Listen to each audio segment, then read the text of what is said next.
Rock y pop. La X. Un aire a vos. Bueno, perfecto.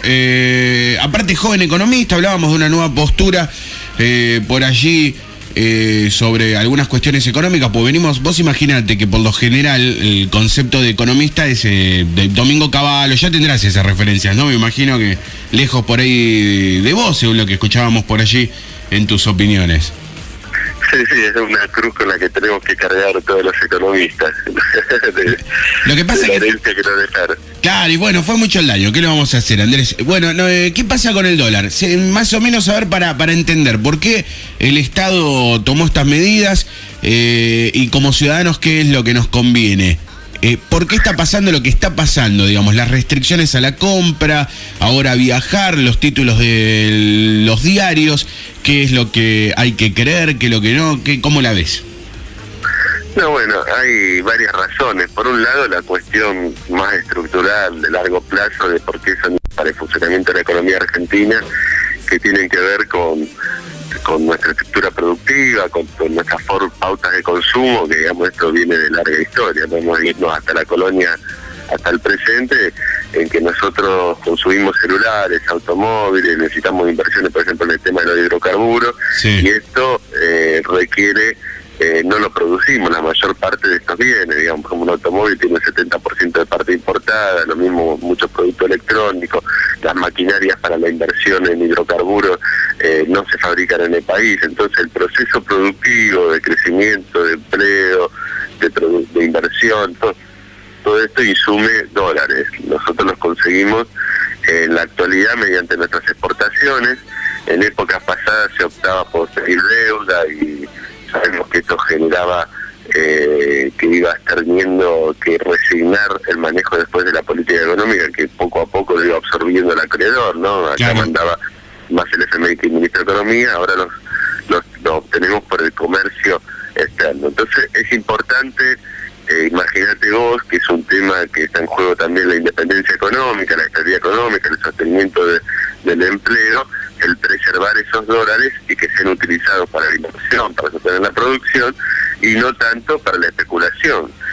Cuando hablas Sí, discúlpame, cuando hablas, Andrés, de justamente preservar esos dólares, significa que no es que estamos en una situación similar a la del 2001 donde no había dólares, sino más bien lo que se está tratando de hacer es evitar una fuga de dólares, de capitales.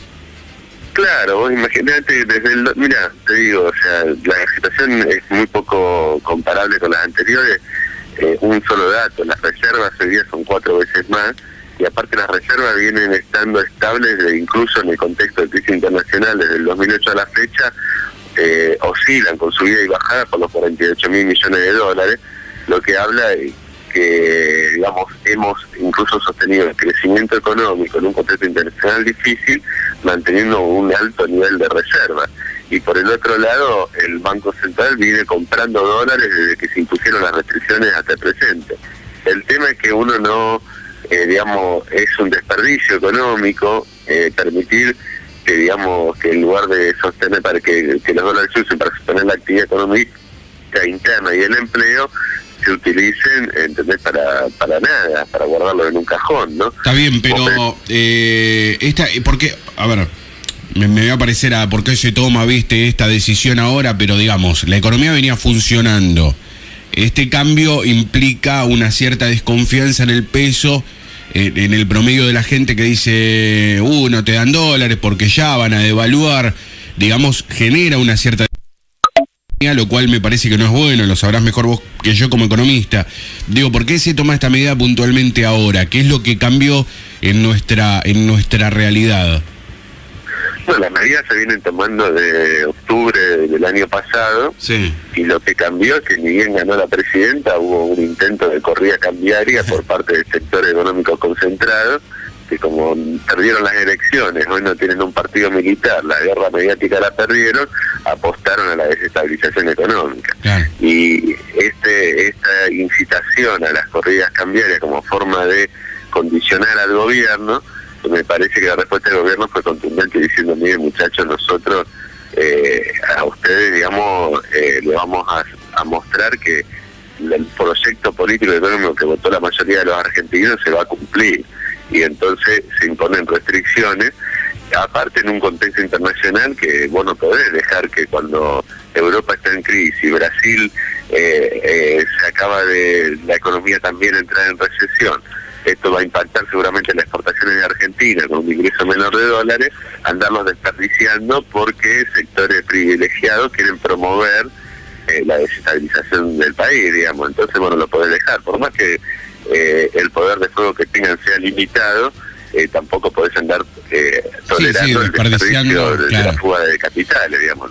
Este caso de Repsol es paradigmático, ¿no? Sí, o sea, una empresa que fugaba $1.000 millones por año, ¿no? Invertía, generaba importaciones, y bueno, realmente con esa conducta empresaria no se puede tolerar, y bueno, se la expropió, me parece que viene por ese lado.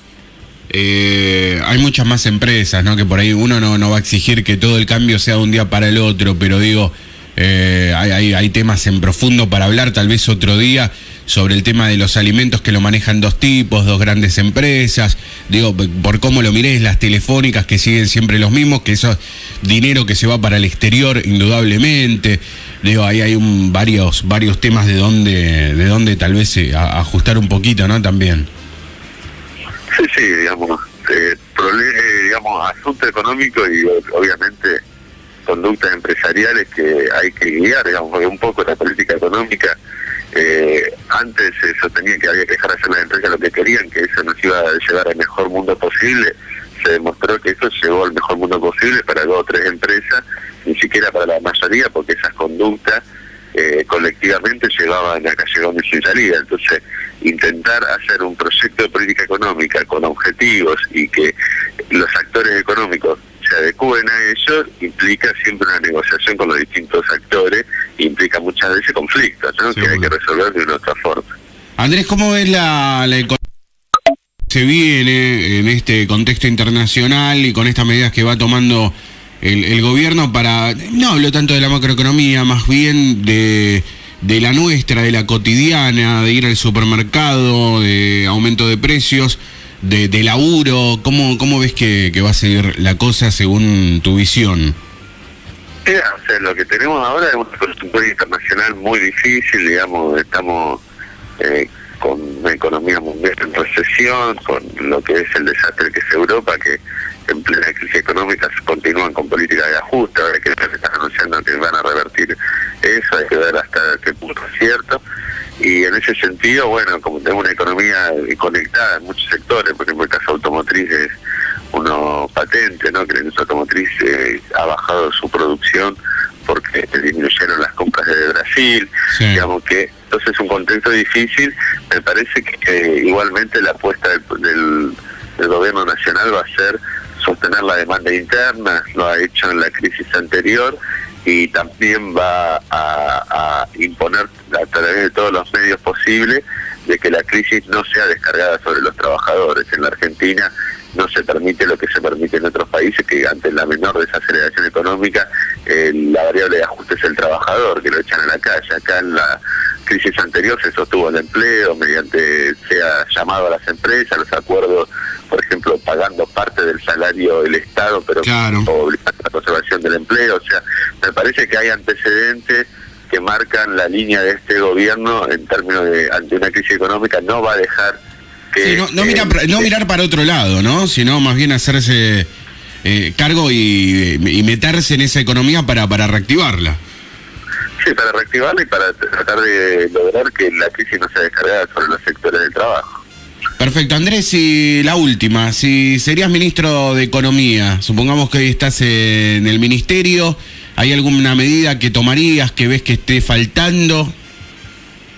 No, mira, me parece que los que están en el ministerio están haciendo bien las cosas. En ese sentido, coincido en lo central de la política económica. Está bien, bueno. Andrés, te agradecemos muchísimo esta nota, muy amable, y nada, esperemos mantener por ahí un contacto para que nos vayas contando cómo ves las cosas a nivel económico. Los medios de comunicación son el cuarto poder, como decía Arturo Jaureche. Entonces la creación de opinión y la disputa de la opinión pública es algo importante para evitar, digamos, que los creadores de opinión sean siempre lo mismo de siempre, un grupo de economistas liberales conectados a los intereses del grupo económico. Entonces me parece importante dar la disputa a la opinión, y voy, si fuera por mí igual preferiría quedarme laburando en mi casa, ¿no? O en un centro de estudio, pero bueno, voy cada tanto porque me parece importante y nada más. Para que haya otra visión. Bueno, Andrés, te agradecemos muchísimo este contacto. No, gracias a ustedes. Hasta luego, buen día. Estábamos en contacto telefónico con Andrés Aciaín, economista investigador en CEMOP, como te comentábamos, del Centro de Estudios Económicos y Monitoreo de las Políticas Públicas, contándonos qué es lo que viene pasando con el dólar. La X, un aire a vos.